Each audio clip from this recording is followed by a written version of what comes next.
The New York Jets lost a very winnable game to the Miami Dolphins by a score of 20-12. Let's break it down.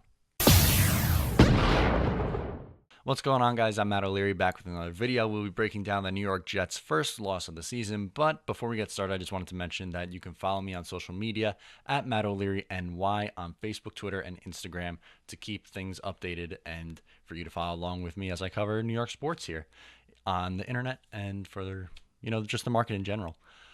Early in this game, let's jump right into it. We're going to do a breakdown of the play-by-play first, and then we'll get into the good and the ugly. So early in the game, Sam Darnold throws a pick, his second on the season. He just didn't see the safety. TJ McDonald's jumped the route. It was a rookie turnover. It was. He just didn't pick up the safety on the slant. He baited him into throwing the slant over the middle, and it got picked off. What happened, though, was it led to a Kenyon Drake 6-yard touchdown. And what the Dolphins were so good at this week was getting the Jets to turn the ball over and then capitalizing it. They scored on every single one of the Jets' turnovers practically. They were fantastic at doing this. Later on in that same half, Robbie Anderson fumbled the ball. Sam Darnold completed the pass to Robbie Anderson, and he just completely did not see the linebacker who came up from behind and knocked it out. It was Kiko Alonso.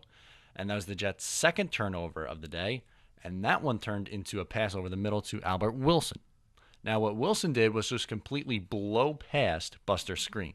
Buster Skrine had no business covering him. He couldn't keep up with him, and it showed. He struggled in coverage, and he also struggled with penalties and stuff too, which, again, that's in coverage, but he was undisciplined today. And it's starting to make you question, is it time for Parry Nickerson to replace Buster Skrine? Maybe. Skrine is in the last year of his deal. I would put it at like a 2% chance Buster Skrine resigns after this year. I really don't see it. So I might start to think about getting Parry Nickerson some more playing time because I thought he looked pretty good against Detroit in the little bit that he did play.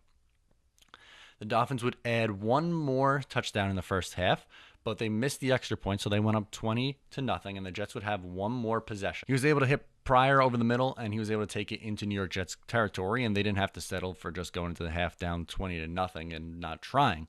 They did try, but they weren't able to punch it into the end zone. Why? A couple bad plays by Chris Herndon. He catches the ball and stayed in bounds, and he was on the sideline. He could have easily got out of bounds and stopped the clock, but the Jets had to waste a timeout. This is when it would come in handy, having that extra timeout.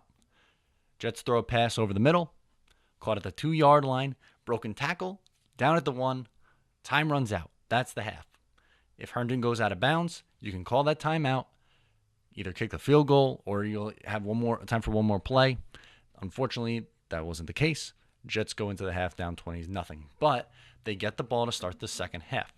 And Sam Darnold brought them out, and they played relatively well on that next drive. The Jets drove right down the field, and they were able to hit Bilal Powell on a 21-yard passing touchdown. Bilal was extremely effective out of the backfield receiving the ball, did not have a good day rushing the football. Neither Crowell or Powell did, but was really effective out of the backfield, had over 70 yards. We'll talk about that more in depth coming up in a little bit. The Jets did miss the extra point, though, so 20-6. The Jets' defense then made a really big turnover. Ryan Tannehill strip sacked by Jordan Jenkins. Jets recover. But on the very next play, Sam Darnold throws an interception. This time, I'm not going to blame Sam Darnold. The first one absolutely was his fault. Didn't see the safety. Should not have made that throw. This time, made a good throw. Terrell Pryor gave up on the route. It was a really sloppy slant route, and it ended up being picked off in the end zone. Ugly play by Pryor. I know on the stat sheet it doesn't look good that Darnold has 2 picks, but I really put that one more on Pryor. He's a veteran receiver. He has to make that play on the ball. That was a rough one. So the Jets were unable to capitalize on the Dolphins' turnover, something that was a little bit of a theme. The Jets couldn't capitalize on the mistakes that the Dolphins made, while the Dolphins really shoved it down the Jets' throat when the Jets made stupid penalties and made turnovers. So definitely one of the reasons why the Dolphins would end up going on to win. The Jets added a couple more field goals in the fourth quarter. 20-12 was your final score, like I mentioned earlier in the video. Miami holds on despite not scoring a single point in the second half. So let's get into the good first, and then we'll get to the ugly. The good, Sam Darnold for throwing for 334 yards. Impressive stuff. Jets rookie quarterbacks usually don't throw for over 300 yards. I think the last one to do it was Brownie Nagel. I know he didn't turn out to be very good, but Sam Darnold throwing for over 300 yards shows that he can handle the workload.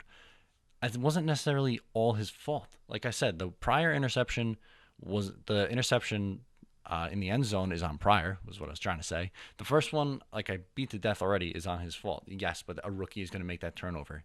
In 2 years, Sam Darnold's not making that throw. And in 2 years, Sam Darnold's only 23.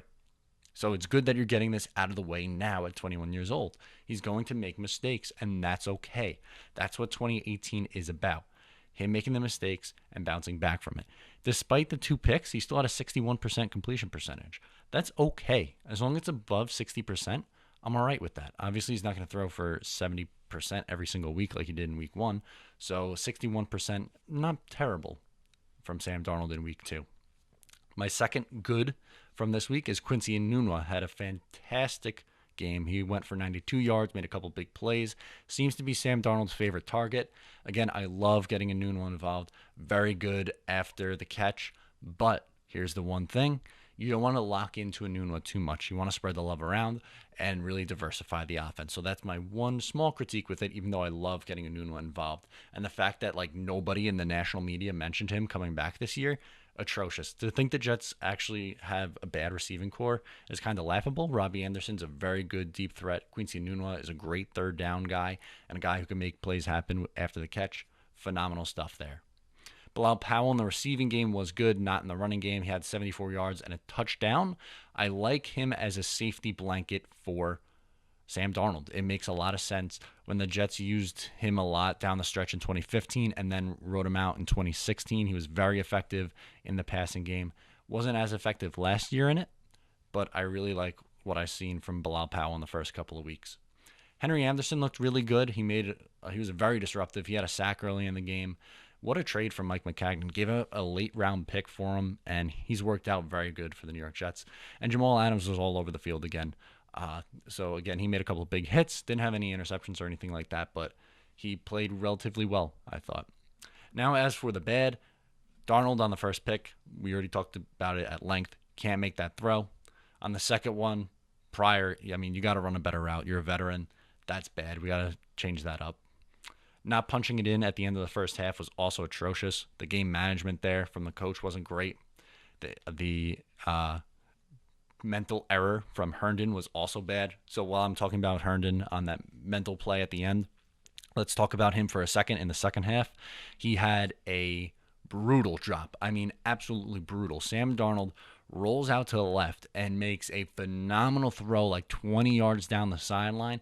Hits Herndon right in the chest. Couldn't catch it. Has to come up with that ball. Was wide open. Wide open. Not a good day for Jets tight ends. Neil Sterling goes down with injury, and it showed because the Jets rookie did not look very good. Jordan Leggett was inactive, so they definitely have problems at the tight end position. I think Eric Tomlinson's okay as a catcher, good blocker. He's a guy you can have on your roster, but after that, if Neil Sterling is out for any significant amount of time, that's a bit of an issue because I don't trust Herndon, and I definitely don't trust Leggett. Buster screen in coverage, not good. And with the penalty, not good. Like I mentioned earlier, I'm starting to think about getting Perry Nickerson some more playing time, especially in a developmental year like this should be. So I definitely want to see some more Perry Nickerson, less of Buster screen holding penalties down the stretch run for the New York Jets. Jets run game really wasn't that great either. Bilal Powell and Isaiah Crowell couldn't really get it going. They only rushed for, I think it was 36 yards combined. It was very ugly. Which leads me to my final point and one of the more reasons why the run game was so bad. Offensive line did not have a good day. Sam Darnold did not have a lot of time to throw, and the Jets couldn't establish a run game. They really got beat in the trenches. And if you want to be a good team, you have to be stable in the trenches. Offensive line, defensive line. Defensive line was pretty good today. I'd give them probably a B+. Offensive line was not good. You're looking at a D. So that's why the Jets lost. It was a very winnable game on paper. I had them winning. I thought it was going to be close. It ended up being a one-score game in favor of the Miami Dolphins, winning by 8 points. So a touchdown with the 2-point conversion. They played relatively well. A couple of mistakes from Tannehill with the fumble and just an okay game. They weren't really that flashy, but the Jets really shot themselves in the foot, couldn't capitalize. So it's going to be a quick turnaround. They play on Thursday night, and that is against the Cleveland Browns. So we'll do the preview probably on Wednesday, and then for the post game, I will talk to you guys on Friday. So if you enjoyed the video, please give it a thumbs up.